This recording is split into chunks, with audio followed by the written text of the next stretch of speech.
Professor Ghanta Chakrapani has come after to speak here. Please come out to the dais and speak for a few minutes.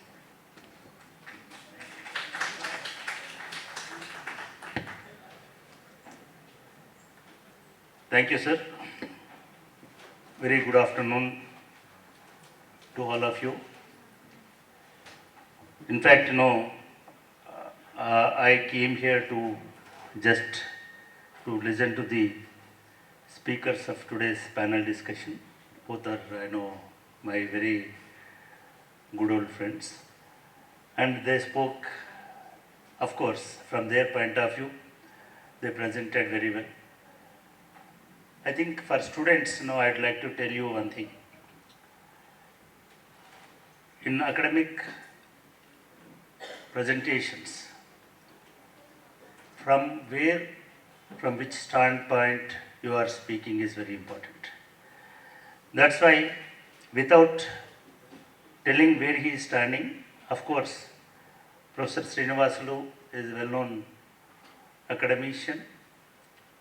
He briefly, of course, he from his own framework, he critically evaluated previous government policies from ideological perspective, ideological standpoint as a Marxist intellectual. And of course, Dr. K. Srinivas is editor of Andhra Jyoti, very popular editor. ఆయన క్లియర్గా ఏం చెప్పారంటే నేను popular పర్స్పెక్టివ్ని present చేస్తానని కూడా చెప్పారు. And Koti Reddy గారు he chose a typical economic development quote unquote perspective to discuss about Telangana development in the last 10 years. In fact, నేను ఇక్కడ ఇవాళ సెషన్ ప్రిసైడ్ చేయాలి. సో నేను లేట్గా రావడం వల్ల నాకు ఈ పనిష్మెంట్ గణేష్ గారు వేశారు. First of all I'd like to congratulate Ganesh garu and his team for organizing this wonderful seminar. నేను గణేష్ గారిని అడిగాను, whether this seminar is to review the previous government or suggest any policy interventions as mentioned in your concept paper, or to give any future directions as academic inputs for the reconstruction of the state. నిన్నటి నుంచి కూడా just I was observing and I am taking feedback from different people. Of course, నేను ఇక్కడ paper presenter కాదు, one of the organisers గా మాట్లాడుతున్నా. Almost half part of seminar is over. Tomorrow, yesterday morning to, this session. Only one more session and valedictory is there. Then varini adiganu, have you received any concrete suggestions for future reconstruction? Everybody is talking about debris and everybody is talking about deeds and problems, issues, and all that. And generally, when you are talking about a war or when you are talking about a past event, generally people will talk about winners, not losers. But here in Telangana, for the last 2 months, everybody is talking about loser. మీరు కూడా ఆలోచించండి.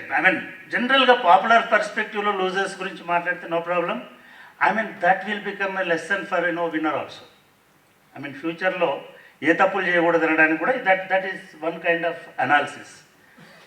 But this seminar intention is to suggest a kind of direction and intervention and to create and provide a dialogue, what they mentioned,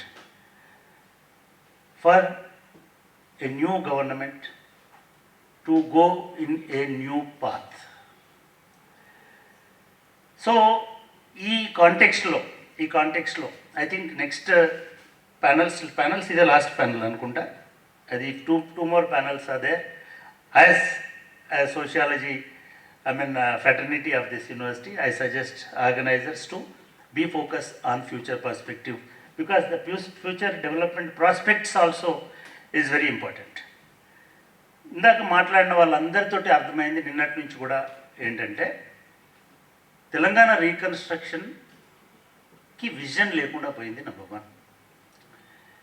ఈ vision అనేది ఎట్లా వస్తుంది, ఎక్కడి నుంచి వస్తుంది అంటే తెలంగాణ మూమెంట్కున్న విజన్ గవర్నెన్స్లో లేదు, గవర్నమెంట్కి లేదు అనేది ఒక ఫ్యాక్ట్.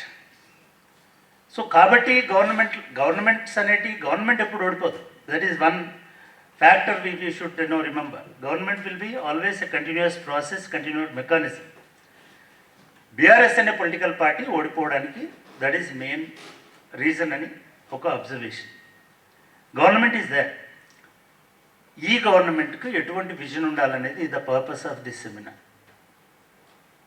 సరే, వాళ్ళు చెప్పిన అన్నిట్లలో కూడా మనం ముందే అనుకున్నట్టు అవన్నీ ఫ్యాక్టర్స్, అవన్నీ ఫ్యాక్ట్స్, అవన్నీ అబ్జర్వేషన్స్. అట్లాగే కోటిరెడ్డి గారు చెప్పిన ఫిగర్స్ కూడా ఫ్యాక్ట్స్, అబ్జర్వేషన్స్. ఈ రెండిట్లలో కలిపినప్పుడు మిస్ అవుతున్నది ఏమిటి? ప్రొఫెసర్ శ్రీనివాస్ గారు కానీ, డాక్టర్ కె శ్రీనివాస్ గారు కానీ ముగ్గురు చెప్పిన దాంట్లో కూడా తెలంగాణ రీకన్స్ట్రక్షన్లో నిజంగానే సోషల్ డెవలప్మెంట్కి సంబంధించిన, సోషల్ ఇంక్లూజన్కి సంబంధించిన ఆస్పెక్ట్స్ ఏమైనా ఉన్నాయా? Political decisions, let us forget, this is purely focused on how the present government should take care of social inclusion, democratic aspirations, and developmental challenges and developmental, interventions for the reconstruction of Telangana. ఈ మూడింటిని ఎట్లా visualise చేసినాం? మీకు అందరికీ తెలుసు, ఏ government అయినా next 5 yearsలో ఏం చేద్దామనడానికి ఎలక్షన్స్లో ఒక మేనిఫెస్టో అనౌన్స్ చేస్తుంది. ప్రీవియస్ గవర్నమెంట్ అయినా కె శ్రీనివాస్ గారు చెప్పినట్టు ఫ్యూచర్ డెవలప్మెంట్కి సంబంధించి కానీ, ఇంక్లూజివ్ డెవలప్మెంట్కి సంబంధించి కానీ, సోషల్ ఇష్యూస్కి సంబంధించిన అంశాలు కానీ, ఆస్పిరేషన్స్ కానీ, ఐడెంటిటీ, ఈక్వాలిటీ, డెవలప్మెంట్ అని ఆయన ఈ 3 ఫ్యాక్టర్స్ని చెప్పినాడు. ఈ identity, equality are equity and development, ఇవి ఇప్పటి గవర్నమెంట్ విజన్లో ఏమైనా ఉన్నాయా? Let us look into their manifesto and let us look into their priority in the name of 6 guarantees. ఇప్పటివరకు మాట్లాడిన వాళ్ళందరూ కూడా ఆల్మోస్ట్ ఒక పాపులిస్ట్, లేదా ఆ టర్మినాలజీ నాకు పెద్దగా ఎకనామిక్ ఇంటెన్సివ్, సబ్సిడీ ఇంటెన్సివ్, లేదా money distribution kind of policies తీసుకున్నాం, అదే నడిచినాయి తప్ప ఈ 3 ఇష్యూస్ని నిజంగా కూడా ప్రీవియస్ గవర్నమెంట్ తన ప్రయారిటీలో పెట్టుకోలేదు అని అనుకున్నాం. Just let us look at our future for next 5 years in the 6 guarantees now. ఈ 6 guaranteesలో ఏమైనా ఈక్విటీకి సంబంధించినవి కానీ, ఎకనామిక్ డెవలప్మెంట్కి సంబంధించినవి కానీ, లేదా మ్యానుఫ్యాక్చరింగ్ ఎకనామిక్ సెక్టార్లో which we are missing actually seriously, లేదా small and medium scale employment అని ఇందాక చెప్పినారు, అటువంటివి కానీ, లేదా శ్రీనివాస్ గారు చెప్పిన ఇండస్ట్రియలైజేషన్ ఆఫ్ తెలంగాణ, ఏమని 6 guaranteesలో ఉన్నాయా? నేను ఇప్పుడు క్విక్గా గణేష్ గారు ఇప్పుడు మాట్లాడమని అంటే నేను చూస్తే దానిలో 4 guarantees are distributing the money, whether that is Mahalakshmi or Gruhalakshmi or Cheyutha, Rythu భరోసా, యువ వికాసం. ఈ 5 కూడా ఒక ఇందిరమ్మ ఇండ్లు అనేది proper infrastructure creation and social development సంబంధించిన డైరెక్ట్ క్రియేషన్ అని నేను అనుకుంటున్నాను.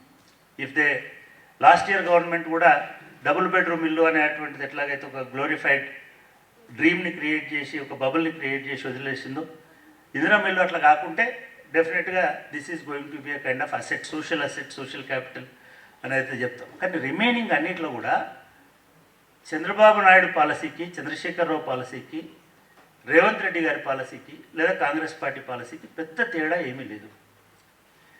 అంతేకాదు యోగి ఆదిత్యనాథ్ పాలసీకి, సిద్ధరామయ్య పాలసీకి లేదా ఇక్కడ జగన్మోహన్ రెడ్డి పాలసీకి, ఇక్కడ ఉన్నటువంటి రేవంత్ రెడ్డి పాలసీకి కూడా ఏమీ తేడా లేదు. ఈ పాలసీలు ఎవరు డ్రైవ్ చేస్తున్నారు, ఎక్కడి నుంచి పాలసీస్ ఆరిజినేట్ అవుతున్నాయి, what kind of direction is really motivating to evolve such kind of policies, ఈ పాలసీస్ వెనక ఎవరు ఉన్నారు అనేటువంటిది చాలా కీలకమైనటువంటి అంశం. దాని గురించి కూడా ఈ సెమినార్లో చర్చిస్తే బాగుంటుందని అనుకుంటున్నాను. అంటే సోషియాలజిస్టులుగా లేదా మా చైర్మన్ గారు ఉన్నారు, suppose A policy of fish cultivation in Telangana, అది ఏమైనా ఇంపాక్ట్ ఉందా లేదా, ఒకవేళ ఉంటే కమ్యూనిటీ డెవలప్మెంట్కి పనికొచ్చిందా పనికిరాలేదా, ఆ ఫిషరీస్ కమ్యూనిటీస్ దానివల్ల నష్టపోయినాయా లాభపడ్డాయా అనే స్టడీస్ ఏమైనా సోషియాలజీలో జరిగినాయా, whether that policy really contributed any kind of social development in the villages. Same whether as డెఫినెట్గా ఇండియాలో the most of the development అంటే ఏంటంటే ఇన్ఫ్రాస్ట్రక్చర్ క్రియేషన్ అనేది లాస్ట్ 10 years నుంచి 15 years నుంచి it's the nature of Indian development, political policy అయిపోయింది. మనం రోజు వాట్సాప్లో వచ్చే మెసేజ్లలో 10 ఏళ్ల కింద ఊరికే చెప్తున్నా 1600 కిలోమీటర్ల రోడ్డే ఉండే, ఇప్పుడు 50,900 కిలోమీటర్ల రోడ్ అయింది. ఇవన్నీ ఎందుకు వస్తున్నాయి? ఇంత పెద్ద ఎత్తున మనం ఇన్ఫ్రాస్ట్రక్చర్ ఎందుకు చేస్తున్నామంటే పెద్దలు చెప్పినట్టుగా దాంట్లో చాలా రకాలైనటువంటి లాభాలు ఉంటాయి. Whether it is irrigation project, whether it is a road, whether it is any other infrastructure, whether creating buildings or whether Musi cleaning and Musi alternative plan, ఇట్లాంటివి చాలా జరుగుతున్నాయి. ఇవి కాకుండా what kind of social impact really the previous government policies created in Telangana అనేటువంటి అంశాల మీద ఏమైనా presentations వస్తాయి. Let us take the policy of any weaver's policy if at all. I'm not sure any such kind of let us take the same idea from celebrating Batkama in a big way or distributing Batkama sarees, 6 crore Batkama sarees or something, whether it is really they supported weavers or they are buying their sarees from elsewhere else, somewhere else, or really ఆ policy వల్ల వీవర్స్లో ఏమైనా మార్పు జరిగిందా? వారు చెప్పినట్టుగా weavers suicides ఏమైనా తగ్గినాయా పెరిగినాయా? అగ్రికల్చర్లో రైతు బంధు ఇచ్చిన తర్వాత కూడా సూసైడ్స్ తగ్గినాయా పెరిగినాయా? రైతు బంధు ఇవ్వంగా కూడా నిజానికి చాలామందికి అదొక waste kind of distribution of public money అనే ఒపీనియన్ ఉంది. కొంతవరకు నాకు కూడా అంటే కొంతమంది రైతులకు ఇవ్వాల్సిన అవసరం లేదు. ఒకవేళ నిజంగానే కనుక అట్లా ఉంటే ప్రాబ్లం ఎక్కడుంది, రూట్ కాజ్ ఎక్కడుంది, సూసైడ్స్ కానీ లేదా ఇటువంటి ఇదని కానీ అంటే some studies says that of course in newspapers and even some NGOs also studied with what is it Kalyan Lakshmi in Rangareddy district. There is a study, they have studied the marriage age and child marriages. Child marriages చాలా డ్రాస్టిక్గా తగ్గిపోయినాయి అనేటువంటి result వచ్చినాయి. వాళ్ళు పదే చెప్పుకున్నారు child marriage తగ్గిపోయినాయి. నాకు sir చెప్తుంటే చైల్డ్ మ్యారేజ్ పెరిగినాయి. But for my knowledge yeah, early marriage కూడా పెరిగే ఛాన్స్, అంటే మనం లేటెస్ట్ గ్రాస్ రూట్ లెవెల్ పెరుగుతా పోయి చూస్తే ఎర్లీ మ్యారేజ్ అంటే definition, sociological definition, policy definition ప్రకారం 18 years కంటే లోపు ఉన్న అమ్మాయిలకి కనుక పెళ్ళిళ్ళు చేసినట్టయితే నాకు తెలిసిన వరకు. బట్ కళ్యాణ లక్ష్మిలో one of the condition is 18 years. 18 years అయితేనే కళ్యాణ లక్ష్మి క్లెయిమ్ చేసుకోవడానికి అవకాశం ఉంటుంది, అంతకంటే ముందు జరిగిన మ్యారేజెస్కి ఉండదు. సో ఈ స్టడీలో, ఒక ఎన్జిఓ చేసిన స్టడీలో ఏం చెప్పినారంటే, కళ్యాణ లక్ష్మి రావడం కోసమైనా సరే వెయిట్ చేస్తున్నారు, కాలేజీకి పంపుతున్నారు, school. It is the responsibility of academicians to cross check and what kind of process is going on, what kind of developments are taking place, what kind of trend is going on అనేటువంటిది కూడా ఒక study. మీరు మన sociology వాళ్ళందరికీ project report ఉంటుంది కదా. I think ఇట్లాంటివి చేయడం వల్ల మనకు కూడా ఒక ఐడియా క్రియేట్ అవ్వడానికి, ఐడియా రావడానికి అవకాశం ఉంది. సో వీటితో పాటుగా వారు ఒక మాట చెప్పారు, ఆల్మోస్ట్ 3.5 lakh న్యూ జాబ్స్ కేవలం ఎంఎస్ఎంఈలలో జనరేట్ అయినాయి అని. సరే, మిగతా మనం మాట్లాడుకోవాల్సిన అవసరం లేదు. ఐటీ జాబ్స్, ఈ జాబ్స్లోకి ఎవరు వస్తున్నారు అనేది శ్రీనివాస్ గారు ఆ కాంటెక్స్లో చెప్పకపోయినా, local planning, local development, Telangana planning, Telangana development అనేది తెలంగాణ జాబ్ మార్కెట్ నుంచి కూడా, మార్కెట్ మీద కూడా డిపెండెంట్. ఒక 30 లక్షల్లో ఒక 10 లక్షలు యాక్టివ్ సీరియస్ అన్ఎంప్లాయీస్ ఉన్నారనుకున్నా కూడా 1-2 lakhs కంటే ఎక్కువ జాబ్స్ ఇప్పుడు మళ్ళీ వచ్చేటువంటి అవకాశం ఉండదు. సరే, మిగతా వాళ్ళకు జాబ్స్ ఎందుకు రావడం లేదు? మనకు రాని జాబు ఒరిస్సా వాడికి ఎందుకు వస్తుంది? మనకు రాని జాబు బీహార్ వాడికి ఎందుకు వస్తుంది? మనకు రాని జాబు అంటే దీంతో ఏమవుతుంది? Job market last 10 yearsలో 10 lakh new jobs create చేసినారని ఎకనామిక్స్లో చెప్తున్నారు. ఒక ఎంఎస్ఎంఈలలో ఈ 3.5 lakhsలో ఎంతమంది తెలంగాణ వాళ్ళు ఉన్నారు? ఎంఎస్ఎంఈలు కానీ, ఇండస్ట్రియల్ సెక్టార్ కానీ, ఒక స్టడీ జరిగింది మా దగ్గర హైదరాబాద్ సరౌండింగ్స్లో, ముఖ్యంగా రంగారెడ్డి డిస్టిక్ అండ్ పాలమూరు, కొత్తపేట, కొత్తూరు ఏరియాలో గ్లాస్ ఇండస్ట్రీ ఉంది, గ్లాస్ మ్యానుఫ్యాక్చరింగ్ ఇండస్ట్రీ ఉంది. ఒక 30 చిన్న పెద్ద గ్లాస్ కంపెనీ, గోబన్ ఇట్లాంటివన్నీ ఉన్నాయి. దానిలో దగ్గర 25,000-30,000 మంది ఎంప్లాయీస్ పనిచేస్తున్నారు. ఒక 4 categories ఆఫ్ ఎంప్లాయీస్ పనిచేస్తున్నారు. ఇప్పుడు మున్పట్ల కాలర్స్ లేవు, కానీ మేనేజర్స్ ఉన్నారు, సూపర్వైజర్స్ ఉన్నారు, మ్యానుఫ్యాక్చరర్స్ ఉన్నారు, మిగతా సెక్టర్స్లో ఉండేటువంటి వాళ్ళు. దీంట్లో 94% నాన్ తెలుగు స్పీకింగ్ పీపుల్ ఉన్నారు. ఒరిస్సా వాళ్ళు, బీహార్ వాళ్ళు, లేదా యూపీ వాళ్ళు, వీళ్ళు ఉన్నారు. మేము అక్కడ ఒక 3-4 సిఇఓలతోటి వీళ్ళతో మాట్లాడినాం 10 ఏళ్ళ కింద, 5 ఏళ్ళ కింద మాట్లాడి, తెలంగాణ పిల్లలకి మీరు ప్రిఫరెన్స్ ఇవ్వండి అని చెప్పారు. And they circulated one advertisement to us. They shared one advertisement with us. And మీరు యూనివర్సిటీలు అన్నిటికి పంపండి, మేము కూడా అడ్వర్టైజ్ చేస్తాం, తెలంగాణ వాళ్ళకి పూర్తి ఇది ఇస్తాము. చాలా సర్ప్రైజింగ్గా మన వాళ్ళు 5% కూడా అప్లై చేసుకోలేదు. 5% ఆల్సో, టోటల్ అప్లికేషన్స్లో 5% కంటే తక్కువ తెలంగాణ అప్లికేషన్స్ వచ్చినాయి. అంటే ఎందుకు? Why we are not taking part in the existing job market, number 1. మిగతా సర్వీస్లో కూడా చెప్తున్నాయి ఏంటంటే, బ్యాంకింగ్లో కానీ, రైల్వేస్లో కానీ, గవర్నమెంట్ ఆఫ్ ఇండియా చేస్తున్నటువంటి రెగ్యులర్ జాబ్ దీనిలో కానీ, నోటిఫికేషన్లో కానీ మనకున్న డ్యూ పర్సెంటేజ్ కంటే తక్కువ అప్లికేషన్స్ వస్తున్నాయి నేషనల్ రిక్రూట్మెంట్స్లో. అండ్ ఇదే కాదు, ఐటీలో కూడా అండర్ రిప్రజెంటేషన్ ఉంది. ఇది మన దగ్గర కాదు, కర్ణాటకలో కూడా ఉంది. ఇది మన దగ్గర కాదు, తమిళనాడులో కూడా ఉంది.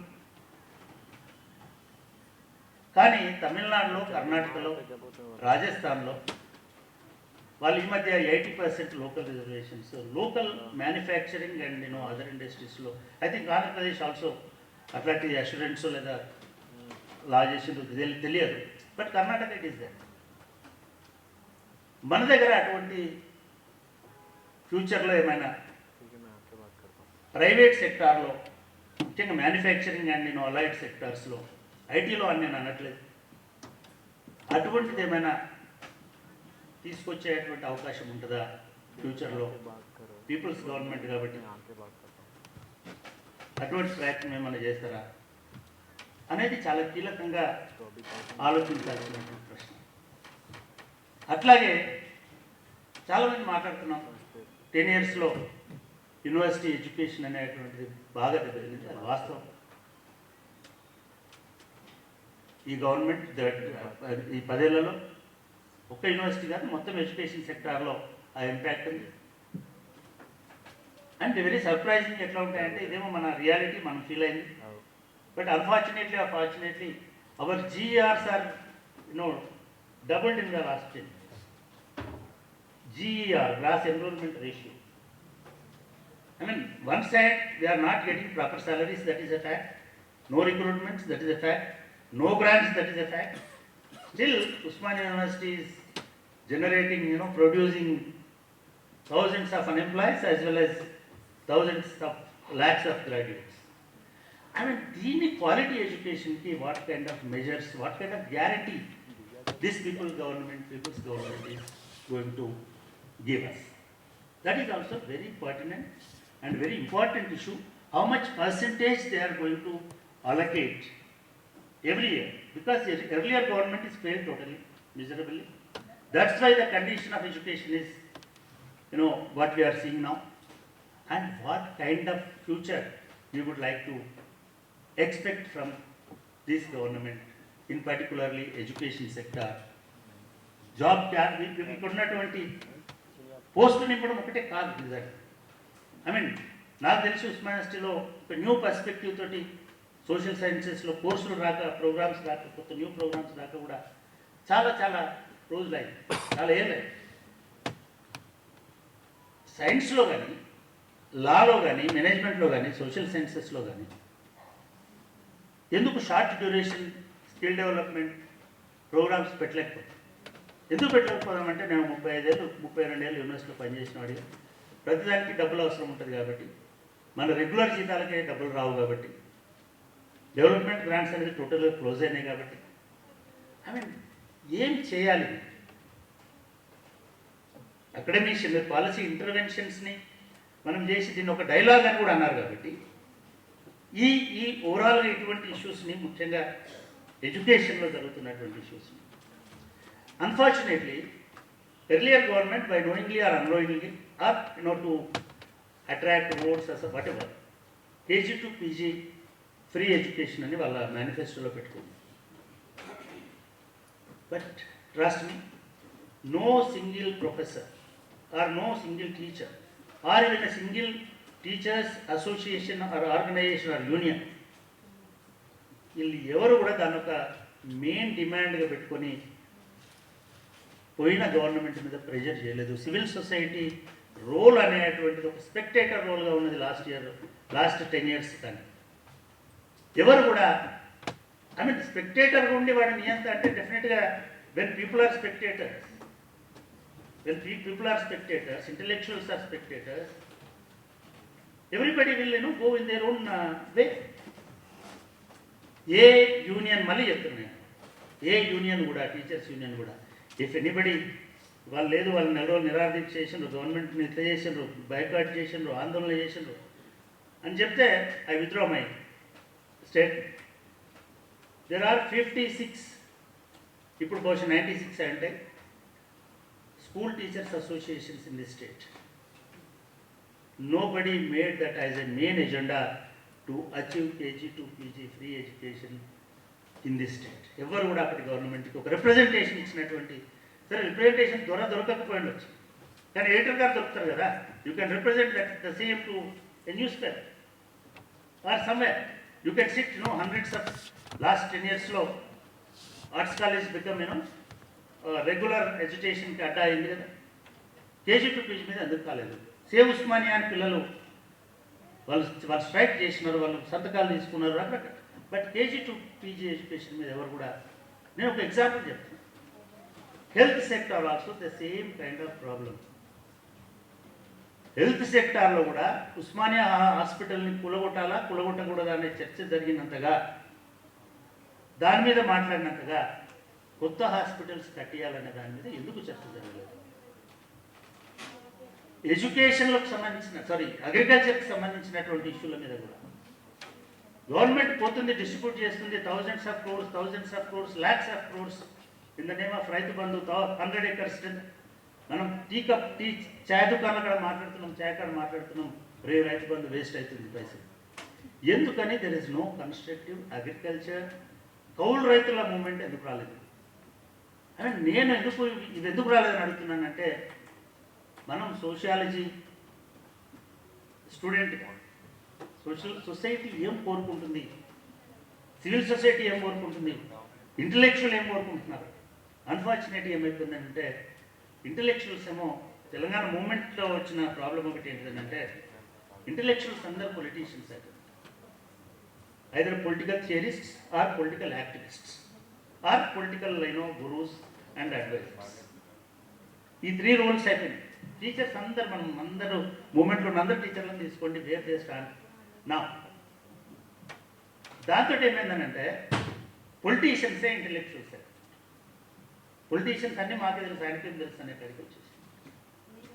This is the typical problem of Telangana. ఇప్పుడు కూడా అది అన్ఎంప్లాయ్మెంట్ విషయంలో కానీ, unemployment I totally agree. A government కూడా ఈ 10 ఏళ్లలో, ఇప్పుడు రాబోయే 5 ఏళ్లలో 2 లక్షల ఉద్యోగాలు ఇస్తే చాలా గొప్ప గవర్నమెంట్.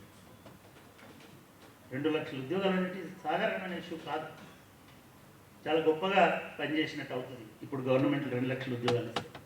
కానీ 2 లక్షలతో 20 లక్షల మంది ఆకలి తీరారు. లేదా టోటల్ అన్ఎంప్లాయ్మెంట్ అనేటువంటిది పోదు. దాని మీద ఒక స్పెసిఫిక్ పాలసీ, ఎంప్లాయ్మెంట్ మీద పాలసీ ఉండడం కష్టం. కానీ మీ ఇండస్ట్రియల్ పాలసీలో లేదా మీ మిగతా పాలసీలలో ఎంప్లాయ్మెంట్ని లోకల్ వాళ్ళకి ఏమన్నా ఇచ్చేటువంటి అవకాశం ఉందా? లేదు మీ గ్యారంటీలో చెప్పినప్పుడు యువ వికాసం కింద నిజంగానే 5,000 రూపాయలు ప్రతి నిరుద్యోగికి ఇవ్వగలుగుతారు. అట్లా 5 లక్షల మంది మీరు చెప్తున్న దాని ప్రకారం 30 లక్షల మంది నిరుద్యోగులు, దాంట్లో 10 లక్షల మంది వేరే ఉద్యోగం చేసుకుంటూ కూడా మళ్ళీ కొత్త ఉద్యోగాల కోసం పబ్లిక్ సర్వీస్ కమిషన్కి వస్తారు. కానీ నాకు తెలిసినంత వరకు ఈ రాష్ట్రంలో యాక్టివ్గా ఒక 10 లక్షల మంది గ్రాడ్యుయేట్స్. ఈ 10 లక్షల మంది గ్రాడ్యుయేట్స్కి ప్రతి ఒక్కరికి 5 లక్షలు ఇవ్వడం అనేటువంటిది సాధ్యమవుతుందా? ఒకవేళ ఇచ్చినా కూడా అది ఏమైనా సస్టైనబుల్గా యూత్ డెవలప్మెంట్కి లేదా సోషల్ డెవలప్మెంట్కి ఉపయోగపడుతుందా అనేది కూడా మేధావులు ఆలోచిస్తే బాగుంటుందని అనుకుంటున్నాను. అట్లా ఇంకా చాలా చాలా ఇష్యూస్ ఉన్నాయి.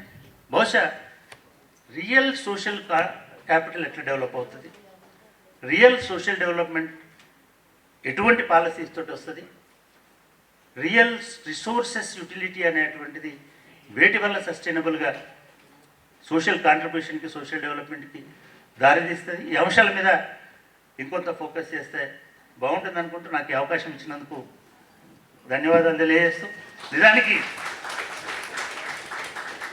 ఇట్లాంటివన్నీ కూడా బహుశా వస్తాయనుకుంటున్నా. రెండవది కూడా నేను ఈ సెమినార్ అయిపోయి గణేష్ సార్ రిటైర్ అయ్యి, సరే హ్యాపీ రిటైర్మెంట్ మళ్ళీ రేపు చెప్పుకుందాం. ఆయన రిటైర్ అయిపోయి ఇవన్నీ మళ్ళీ కాగితాలన్నింటినీ మా రామయ్య గారు తీసుకుపోయి ర్యాక్లో పెట్టకుండా, ఎందుకంటే మీరు అలా చెప్పినారు, ఇదొక డైలాగు, ఇదొక ఇనిషియేషను, ఇదొక తలంబరాలు, ఇదొక అక్షింతలు, ఇవన్నీ చెప్పినారు. కాబట్టి దీని మీద ఒక కాంప్రహెన్సివ్ రిపోర్ట్ అన్న తయారు చేసి మీ డిపార్ట్మెంట్ నుంచి, ఎందుకంటే డెఫినెట్గా ఒక మినిస్టరే వచ్చినాడు కాబట్టి 30 ఏళ్ళ తర్వాత రామయ్యకి మంచి అప్రోచ్ ఉందని అనుకుంటున్నాను నేను. డెఫినెట్గా దాన్ని రిప్రజెంట్ చేసి ఈ యూనివర్సిటీలను ఎట్లా బాగు చేయాలి, అన్ఎంప్లాయీస్ని ఎట్లా బాగు చేయాలి, లేదా మిగతా యూత్కి ఎట్లాంటి స్కీమ్స్ తీసుకురావాలి, అగ్రికల్చర్లో ఏది తగ్గించుకోవాలి, ఇవన్నిటిని కూడా, లేదా ఈ సమ్మరీ ఆఫ్ యువర్ సెమినార్ ప్రొసీడింగ్స్ను కూడా మీరు గవర్నమెంట్ దృష్టికి తీసుకొస్తే బాగుంటుందని అనుకుంటూ నాకు ఈ అవకాశం ఇచ్చినందుకు మరొకసారి కృతజ్ఞతలు తెలియజేస్తుంది. Thank you, Professor Chakrapani.